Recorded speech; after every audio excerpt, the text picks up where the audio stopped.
all the old buildings in Nairobi, from City Hall, High Court, Parliament, they were constructed by the Freemasons. And every single stone that was used to construct any house in Nairobi had a meaning and had a spiritual meaning in it. The world is ruled by sexual altars. By promoting the sexual activities is by raising monuments that depict and release an energy of immorality. And when we have immorality in a city, it is easily controlled by the Luciferic agenda. And if you look at the parliament from above, uiangalie kutoka juu, it is an organ, a sexual organ of a woman. Why? And look the other side, KICC is a sexual organ of a donkey, of a male donkey. So these were meant to raise a territory where the altar that speaks is a Freemason altar. There are these people who say sometimes we overthink about them, and Freemasons are just a society of elites who are intellectuals, a society of architects. It is a secret society. Okay. You have to be introduced by a person who is a member. Once introduced, you must go through vetting. So if it's an organization that is open, why will you be vetted?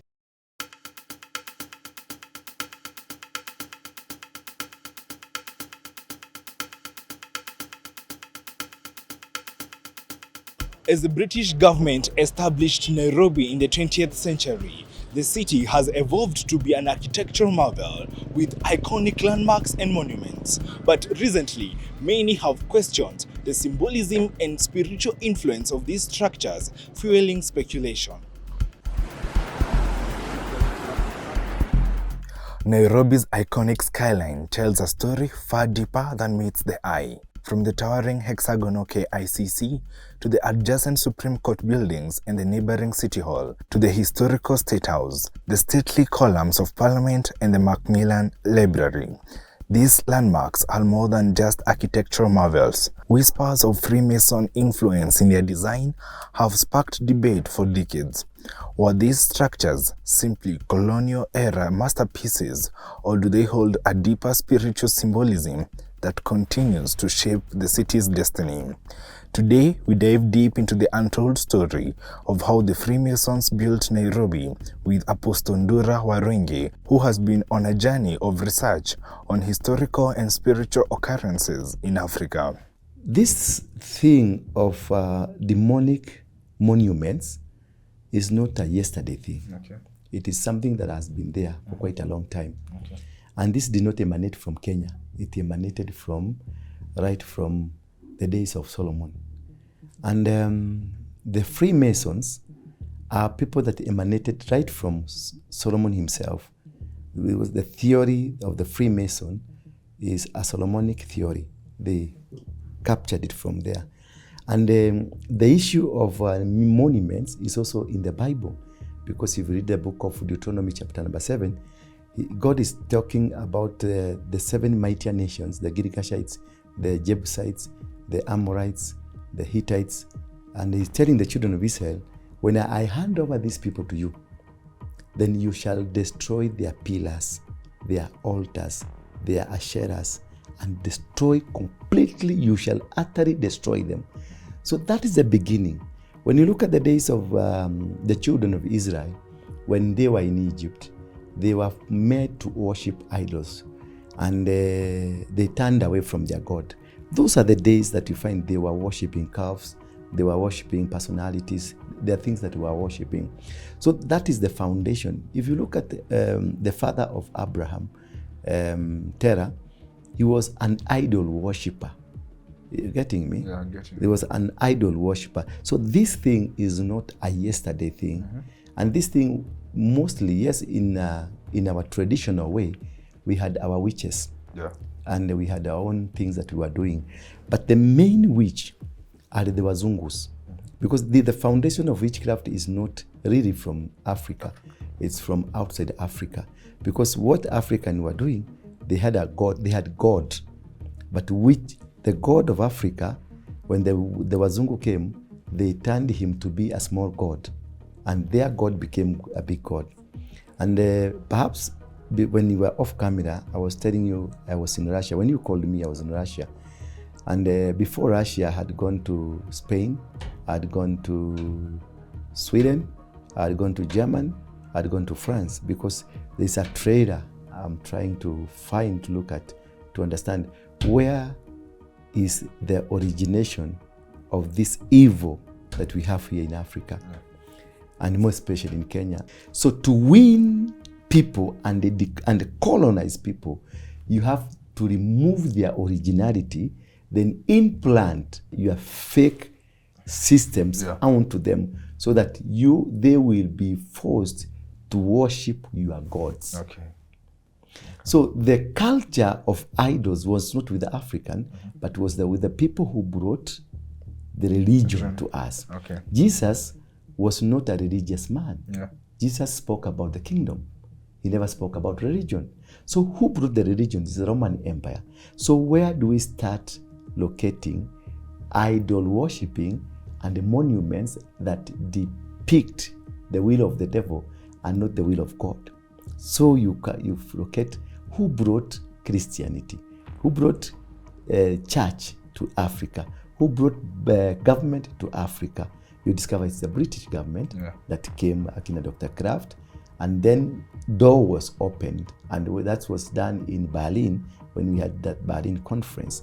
And then Africa ikakatakatwa according to how you are able to handle it. So the people who were sent, they came with religion. When they came with the religion, they had two things. And all the people who brought religion to Kenya, let's now concentrate with Kenya, all the people who brought religion were the Freemasons. Okay. Because those are people who are advanced. And whatever they came to do here is to implant the doctrine of the Freemason through the church. And you see, all the old buildings in Nairobi, from City Hall, High Court, Parliament, National Archives, and some churches, All Saints Cathedral, and the Nyerere Road where we have the Freemason Hall. Okay. All these houses, the old house, the State House, they were never constructed by Africans. They were constructed by the Freemasons who were in the government. Okay. So even the State House was constructed by the Freemasons, and then it was Sir Evelyn Berlin who was the first occupant of the State House. They laid a foundation of the Freemason, and they put it that this is the authority of Africa, because that's Kenya becomes an authority of Africa. So go down to the National Archive, go down to all these old building. You go to Stanley, going on those Standard Day building, all those old buildings, they were all constructed. You can see the stoning, the kind of stone that I used there. And every single stone that was used to construct any house in Nairobi had a meaning and had a spiritual meaning in it. So every stone you see in any building, they have a meaning according to the indoctrination of the Freemason beliefs and their powers and the authorities. Therefore, after the independence came, now we have the State House and other houses that the government used and the people then used. The number two, what they did is the continuation of the Freemasons Act in Kenya, and they thought of constructing KICC. KICC, everybody, including my mother, my father, they were asked to raise 5 shillings towards the construction of KICC. Now, KICC was constructed, but the architectural plan of the KICC, when I went through, I discovered it is a penis of a donkey.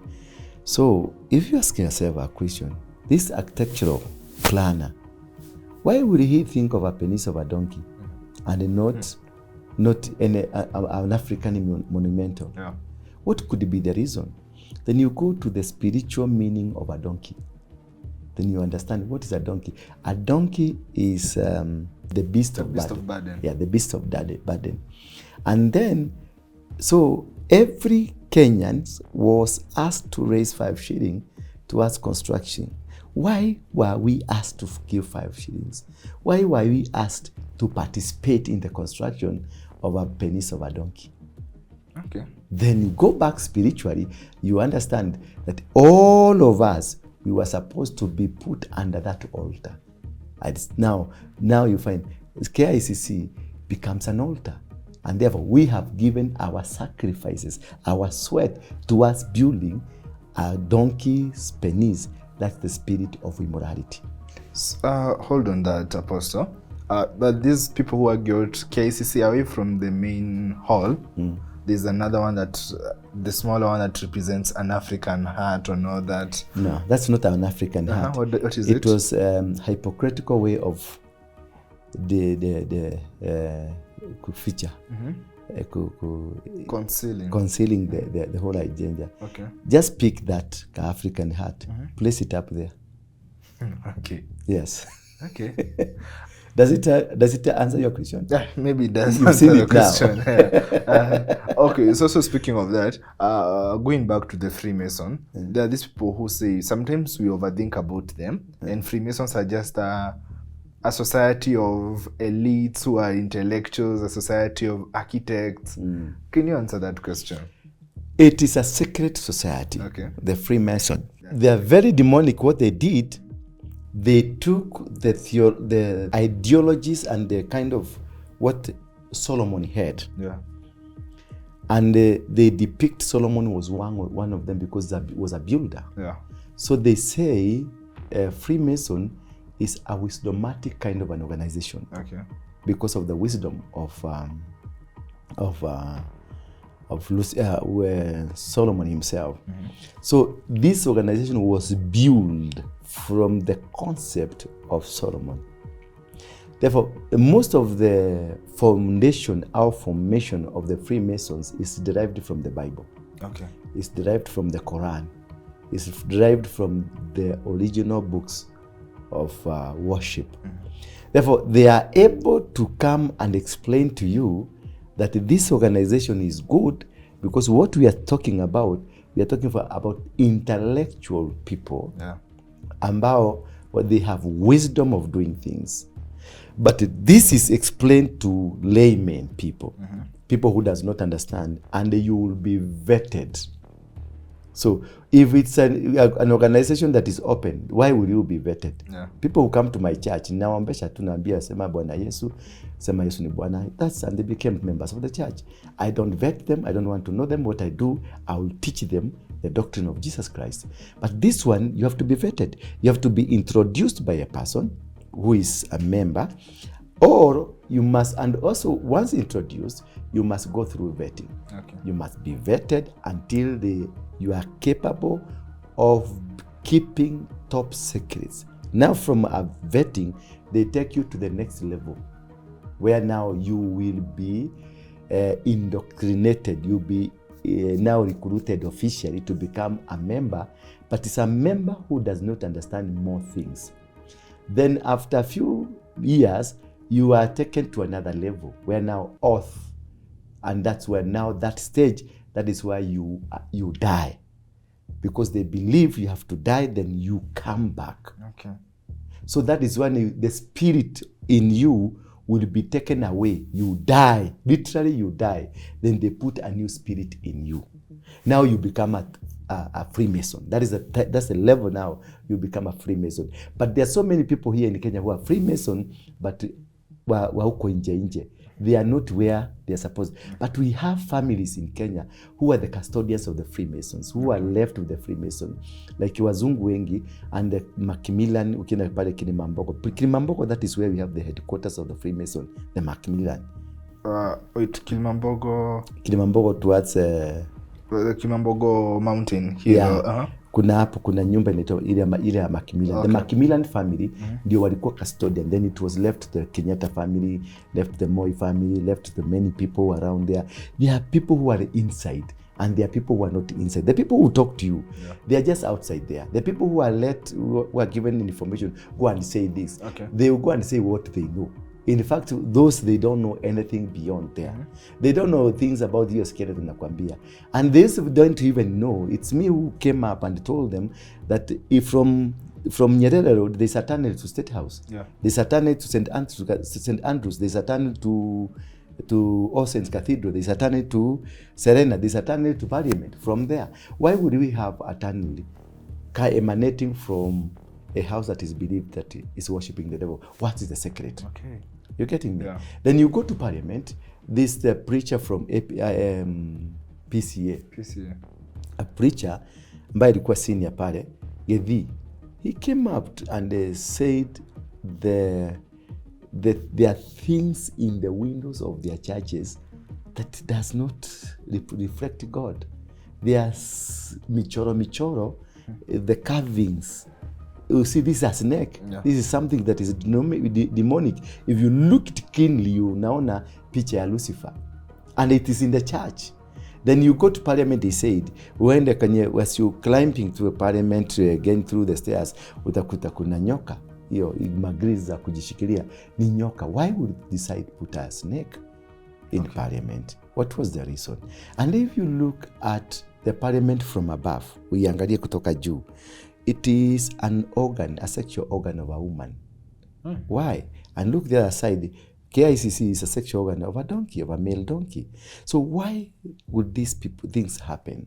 And what was the reason behind them? So this was in spiritualization of the capital city or the territory.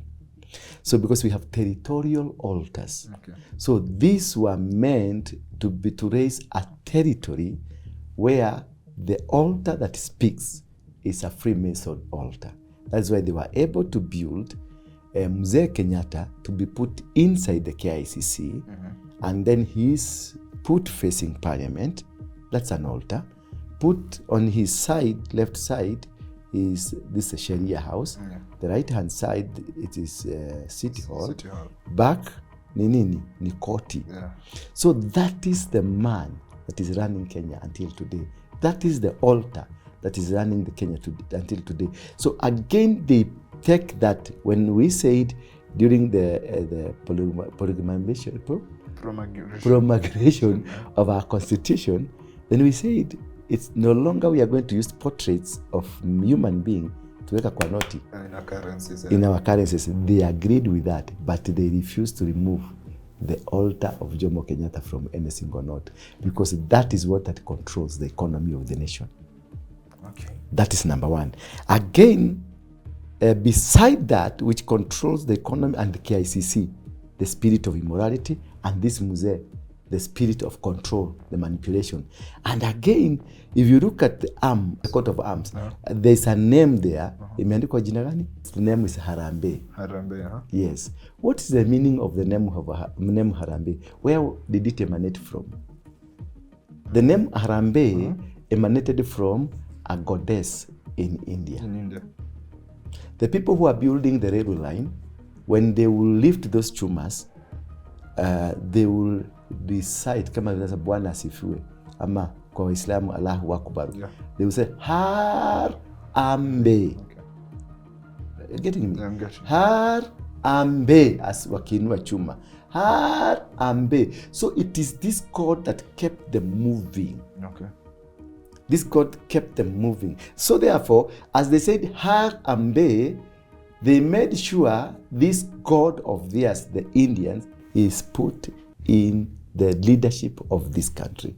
So the coat of arms is under a goddess called Harambee of India. Okay. So that is, I'm trying to bring what kind of altars that are ruling this country. That's one altar. And as you can see, the Indians are the controllers of the economy of this nation. Yeah. They may not in power, but they are controlling the economy of this nation. That's number one. The other one of the construction of the State House by the Freemasons, the construction of the High Court, the construction of National Archive, City Hall, and all those old buildings where the government is held. The parliament itself, the old parliament itself, it was constructed by these people with in mind every stone that was built had a meaning, a spiritual meaning. Okay. So that is how they controlled. Now they have added another more. this key thing we call the obelisk. Okay, before we get there, you have also mentioned somewhere Macmillan in Kilimambogo. Does that also mean even the Macmillan regularly in town? Yes, is also it's a Freemason. Okay. It's a anything Macmillan is a Freemason. Okay. Yes. When they were handing over the leadership, where was it handed over? The leadership of... When the Mzungu was going, where was Kenya flag lifted? At Uhuru Gardens. At Uhuru Gardens. They made sure as they lifted their flag, they left an obelisk there. Oh, there's an obelisk, yeah. And that is where when King Charles came, he came right there. He didn't go first to State House. He came right there first to do the ritual. And the ritual, they were with the Ruto, they were the Akisha Moto, the Kokanyungu. That's the fire of the Freemason. That's now the highest level of the Freemason order. Okay. Are you getting me? Because the fire in them had gone down. And again, when he came, after that, he visited State House, and after State House, he went to Aberdare. Aberdare is a portal of the Freemason where the Queen, alifanyikia Queen. Yeah. A treetop, you Australia treetop. Those were also, they had their own altars. And after there, Charles went all the way to Mamangina Gardens in Mombasa. That were up on Likoni. Up on Likoni, that is where we have the main altar of bone and skull. You've heard of that? No, I've not heard of that. You can go the Likoni altar, bone and skull. Now you will see, then there's a man who went and done some research in it. You will see a lot of things. You will see even the skulls of the people who died. You can see Michael Jackson there and many other things. That's the altar that was put there. Now, besides the 40 Jesus. 40 Jesus is also an altar, a demonic altar, a Luciferic altar. So all these altars, the only altar is meant to capture. Okay. The altar, the KICC, was meant to capture the economy. The altars, the bone and skull, was meant to capture the minds of the people and control the status of people and make sure that godliness in Africa, more especially in Kenya, does not activate. Okay. The State House, when Ruto became to the president, I made it public that I told, for you, Ruto, to survive in that State House, because that State House is only occupied by the Freemasons. Okay. And because you're not a Freemason, yeah, you've come from the current altar. The current altar was raised by Kinawairimo. That was godly. That's why you can see, if you look back, the Ruto who was campaigning is not the Ruto who is the president now. Because these are two people, different people. The Ruto who was campaigning was a sharp, a good man, straightforward man. But the Ruto who is in power is a shrewd man. Yeah. Because he got into the altar of the Freemason. And once you get into somebody's altar, you become like it. Okay. You no longer have power, you no longer have anything. They will control and manipulate you. He had me, he did some renovations, I think. He has done some renovations. But he did it so late. He could not have done it while inside. He could have done it when outside. He could have changed the State House ya Karen aitumie kabla hajaingia huko. Now, that is how they were able to recruit him. And that's why he's singing their song. They finished it. So, recently he has done some renovations in State House. He has changed the roof. It looks like to be different from the traditional State House that we are used to. Now, does that make any changes? It can't make any change because already he had been indoctrinated by it. Okay. He's no longer the Ruto that came from Karen. He's a man now serving under an altar of Luciferic agenda. Okay. He's not the man that came from Karen. And that's why you see he's into too much confusion. He doesn't understand. In fact, he is not himself. He doesn't understand. When he sent some pastors to go to Mount Kenya, because there is a pastor that came from America, and they told the pastors that were praying, those pastors that were praying, the State House pastors who are praying in State House, and they were told, if you want to change the whole scenario of this country, you must defeat the altar that is in Mount Kenya that the Gikoyos worship. And therefore, kina pastors that were worshiping in State House, they was given cars, government cars, to go to Mount Kenya from the Ngugi side to go and demolish the altar. Yeah. When they went there, the main pastors, they are very prominent pastors, they went there and they tried as much as possible to avoid any Kikuyu pastor. So those that went there, they were not Kikuyus. Okay. So they went where? And an American came and took them there. This man had seen it. When he went there, the cloud came down and covered them. And they thought God had spoken. And they prayed against that altar and destroyed it. Immediately, now I want to show you the power of the altar of State House. Immediately they did that.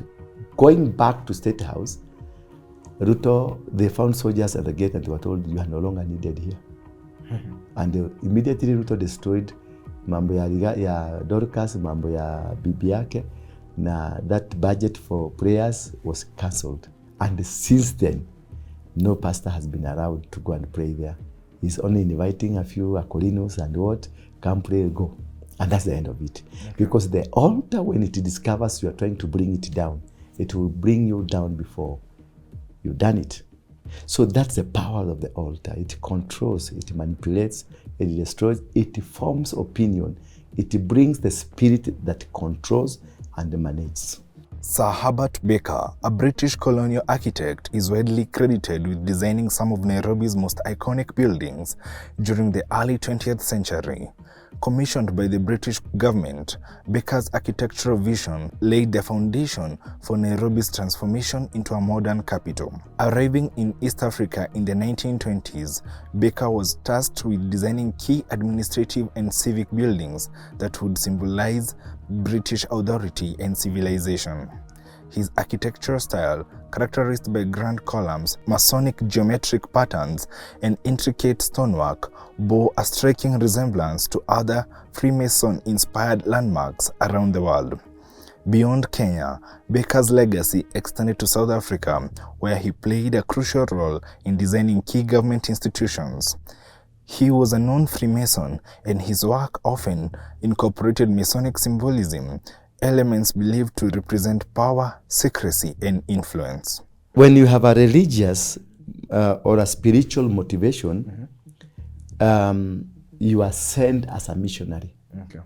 If you look at the Thogoto Church, was built by them, but it's a PCA church. Yeah. They were the builders. The PCA church could have just called on a constructor to come and construct for them. But these are the people who came from Scottish, and these people came from Scotland. They were all in the same group. So whatever they laid, whatever they built is those churches. And you look at them, all the churches that were constructed those days, they were constructed in a compound where there is a mugumo tree, the connection of the spirit. Therefore, this Baker, he was in a mission, not only in South Africa, in Namibia, in Zambia, in Malawi, all these places.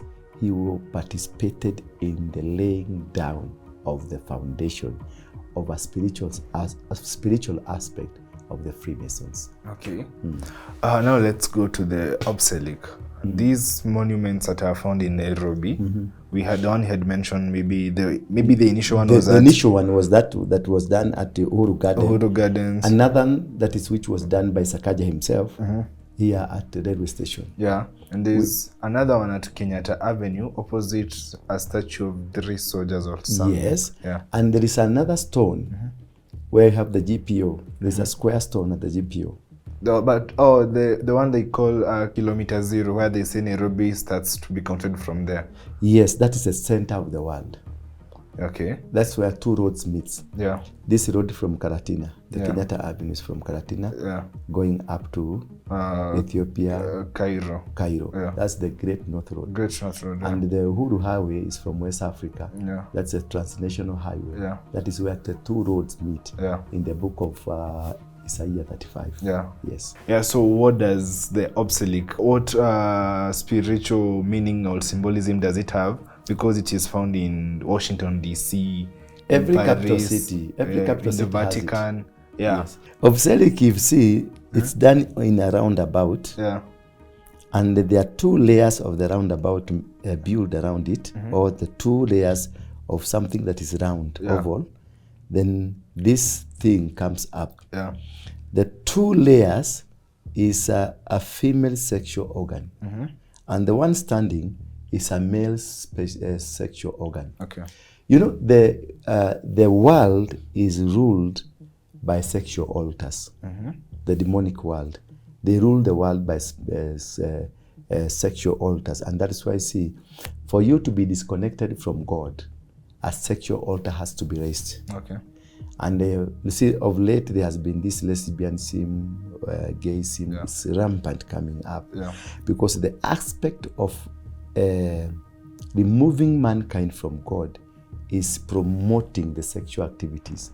And by promoting the sexual activities is by raising monuments that depict and release magnetic powers to human beings, more especially like in that roundabout where cars are moving around. Okay. So whatever is the energy released to us is an energy of immorality. And when we have immorality in a city, it is easily controlled by the Luciferic agenda. So you can say Nairobi, it's under the Luciferic agenda as we are talking now. So that's what some people argue out Nairobi has high immoral activities and all that. It is rising by the day. Okay. It is growing by the day, and it's becoming rampant. And the immorality now connected to money. Okay. And the money now, we have that KICC and the statue of Mzee. Okay. And then we have Har Ambe, a goddess of the Indians. Okay, interesting. So as we are winding up, what general repercussion has these monuments and symbols have on this country? This country being the foundation and being the foundation of the revival of the gospel of Jesus Christ. That is why all these forces came, the Muslim force, the Masonic force, all they came to Kenya to capture Kenya. And that's why you see in the whole world, every American is so much interested in Kenya. The European are so much interested in Kenya. The Muslim fraternity is so much interested in Kenya. And also the Christian fraternity is also very much interested in Kenya, because Kenya is a portal for the revival, for the godliness, for the power and authority of God. Kenya is a portal. And this portal is in Mount Kenya. That is why everybody is about Mount Kenya, Mulima. And everything is about Mulima, because that is where the portal is. And that's where the power is. And that's where that American guy had come straight to the Mulima to destroy the Mulima, so that they can have their powers come to Kenya. So the negative impact is to derail the revival. To derail the revival is to make sure that the revival dies. And the people behind the revival also dies. That's why you see in the last year, there were so many preachers from Nigeria, American, all came to Kenya. And there were so many conferences, high profile conferences. Yeah. Some of these preachers were Freemasons. They had come just to make sure they delay the agenda of the revival of the gospel. Unfortunately, again, God had his own way of doing things. When he realized we, the pastors, we have been taken away into the Luciferic agenda, he brought out the Gen Z. And that's where the spirit of Gen Z now is ruling the nation, is controlling the nation. Those people are from God, and they are part of the revival. Whatever they are doing is the revival that God promised. I know from you being an apostle, from a spiritual perspective, how can these things be broken, or there's nothing that can be done about it? One thing, we must go back to God. And a generation of people that fear and know God and respect God. And now we, like now, the way I'm trying to expose these things so that people can have an awareness that when you see an obelisk, it's not just a monument, it's not just a decoration, that's an energy that is controlling you. When you go to KICC and you see that Mzee, that's an energy. When you go to Serena there and you see the Fimbo ya Moi, that's an energy.